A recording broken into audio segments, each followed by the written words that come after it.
नक्कीच जर पाहिलं तर आपण पाहू शकता या ठिकाणी हे केस न्यायालय आहे आणि या न्यायालयामध्ये गेल्या 45 मिनिटं या ठिकाणी जो युक्तिवाद आहे तो युक्तिवाद सुरू होता आणि या युक्तिवादामध्ये जे सरकारी वकील आहेत त्यांनी या ठिकाणी वाल्मिक कराड याची 10 दिवसांची पोलीस कोठडी मागितली होती। या ठिकाणी 302चा तपास करायचा आहे असं देखील म्हणण्यात आलं होतं।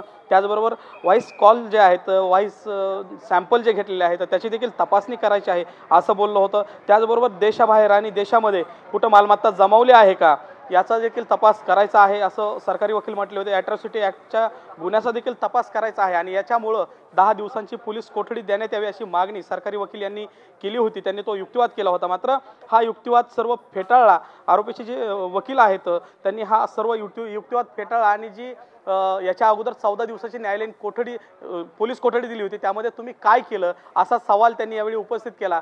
आणि जो गुन्हा दाखल झालेला आहे तो गुन्हा 10 वर्षाची जी सजा आहे त्याला प्रावधान राखून आहे, त्याच्यामुळं 14 दिवसाच्या पुढं या ठिकाणी पोलीस कोठडी मिळू शकणार नाही, देऊ शकणार नाहीत असा देखील युक्तिवाद या ठिकाणी आरोपीच्या वकिलांनी मांडला होता। त्यामुळं न्यायालयीन कोठडी मिळावी अशी मागणी या ठिकाणी आरोपीच्या वकिलांनी या ठिकाणी मागणी केली होती आणि त्यानुसार आता न्यायालयाने या ठिकाणी 14 दिवसांची न्यायालयीन कोठडी सुनावली आहे। विनोद, आपण पाहतोय मकोका लावण्यात आलेला आहे वाल्मिक कराडवर, मात्र सोबतच 302 ची देखील मागणी करण्यात येत होती। त्या संदर्भात काही अधिक माहिती मिळू शकली आहे का?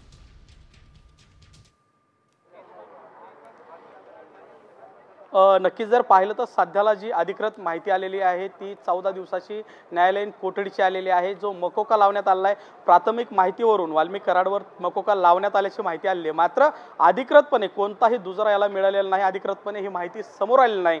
जे धनंजय देशमुख आहेत त्यांनी ही मागणी केली होती की वाल्मिक कराड यांच्यावरती 302 नुसार गुन्हा दाखल करावा, मकोका अंतर्गत कारवाई करण्यात यावी। मात्र या ठिकाणी जो आरोपीचे वकील आहेत त्यांनी युक्तिवाद केलेला आहे, हा खंडणीचा प्रकार आहे। मात्र यामध्ये सुदर्शन घुले आणि विष्णू साठे यांनीच ही खंडणी मागितली आहे, याचा कुठलाही संबंध वाल्मिक कराड याच्याशी नाही। त्यामुळं या ठिकाणी न्यायालयीन कोठडी मिळावी अशी मागणी त्यांनी केली होती, त्यानुसार न्यायालयीन कोठडी मिळाली आहे। मात्र प्राथमिक माहितीवरून या ठिकाणी मकोका अंतर्गत कारवाई केल्याची देखील माहिती या ठिकाणी मिळत आहे, मात्र त्याला अधिकृत दुजोरा मिळाला नाही।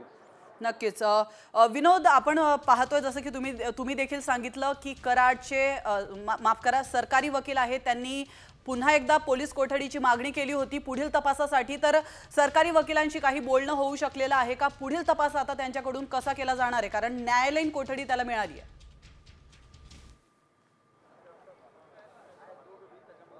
नक्कीच जर पाहिलं तर या ठिकाणी ज्यावेळेस न्यायालयीन कोठडी एखाद्या आरोपीला मिळते त्यावेळेस त्याचा पोलीस कोठडीतील जो मुक्काम आहे तो संपतो आणि त्यांना थेट जेलमध्ये जावं लागतं।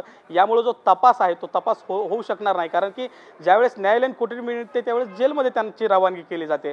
त्यामुळं सरकारी वकील अद्याप तरी ज्यावेळेस सुनावणी झाली आहे सुनावणीच्या नंतर आता कोर्टाने जो आहे तो निर्णय दिला आहे, मात्र अद्यापपर्यंत सरकारी वकील किंवा जे आरोपीचे वकील आहेत ते कोर्टाच्या बाहेर आलेले नाहीत। त्यामुळं सरकारी वकिलाचं नेमकं काय म्हणणं आहे हे अद्याप तरी आपल्याला समजू शकले नाही। ते आल्याच्या नंतर आपण त्यांच्याशी बोलण्याचा प्रयत्न करणार आहोत, त्यांची नेमकी मागणी काय होती हे देखील त्यांच्याकडनं आपण जाणून घेणार आहोत आणि त्यांचं पुढचं पाऊल पुढची दिशा नेमकी कशी असणार हे देखील त्यांच्याकडनं माहिती घेणार आहोत। विनोद, न्यायालयामध्ये सुनावणीच्या आधी कराडची मेडिकल टेस्ट देखील करण्यात आली होती, वैद्यकीय चाचणी करण्यात आली होती, त्या संदर्भात काही अधिक माहिती मिळू शकली आहे?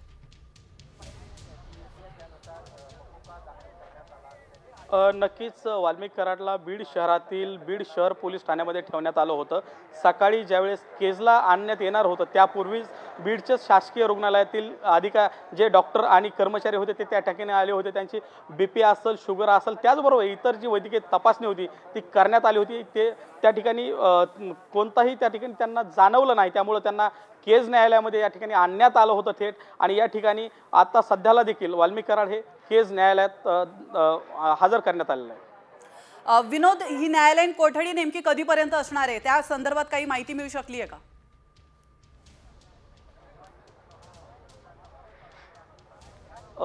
आज 14 तारीख आहे, आजपासून या न्यायालयीन कोठडीला सुरुवात झाली आहे। 28 तारखेपर्यंत ही न्यायालयीन कोठडी असणार आहे। मात्र न्यायालयीन कोठडी ज्यावेळेस मिळते एखाद्या आरोपीला त्यावेळेस तो आरोपी न्यायालयामध्ये जामिनीसाठी अर्ज करू शकतो।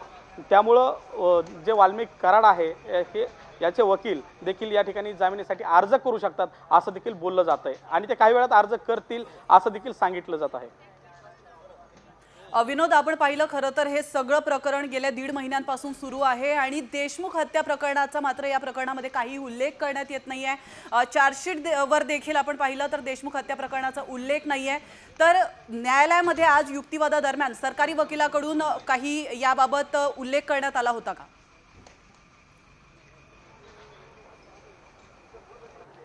नक्कीच जर आपण सुरुवातीपासून पाहिलं तर या ठिकाणी संतोष देशमुख हत्या प्रकरणाची जी सुरुवात झाली होती ती 6 डिसेंबरपासून झाली होती। 6 डिसेंबर त्यानंतर 9 डिसेंबरला संतोष देशमुख यांचं अपहरण करून त्यांची हत्या करण्यात आली होती आणि त्यानंतर 12 तारखेला खंडणीचा गुन्हा दाखल झाला होता। मात्र जो पोलीस तपास झालेला आहे, पोलीस तपासात या ठिकाणी वाईस सॅम्पल देखील घेण्यात आले होते। मात्र अद्याप तरी या ठिकाणी खुनाच्या गुन्ह्यामध्ये वाल्मिक कराडांचं नाव घेण्यासारखे सबळ पुरावे अद्याप तरी पोलीस प्रशासनाला मिळाले नाहीत, CIDला मिळाले नाहीत। त्यामुळे अद्याप तरी या ठिकाणी वाल्मिक कराडांवर 302चा गुन्हा दाखल झालेला नाही, केवळ खंडणीचा गुन्हा आहे आणि या ठिकाणी त्यांना न्यायालयीन कोठडी मिळालेली आहे। विनोद, आमच्यासोबत तुम्ही असंच राहा। आपण पाहतो या क्षणाची अतिशय महत्त्वाची बातमी, न्यायालयीन कोठडी वाल्मिक कराडला मिळालेली आहे। मात्र 302चा गुन्हा त्याच्यावर दाखल करण्यात आलेला नाहीये। एकीकडे आपण पाहतोय गेल्या 1.5 महिन्यांपासून हे प्रकरण मोठ्या प्रमाणात गाजतंय। देशमुख हत्या प्रकरणामध्ये वाल्मिक कराडला अटक करा अशी मागणी करण्यात येत होती। नंतर वाल्मिक कराडला अटक झाली, मात्र त्यावरती खंडणीचा गुन्हा दाखल करण्यात आला आणि त्या गुन्ह्याखालीच त्याला अटक करण्यात आली। त्यामुळे आता देशमुख हत्या प्रकरणात वेगळं वळण लागल्याचं आपण पाहतोय। आज या प्रकरणाची सुनावणी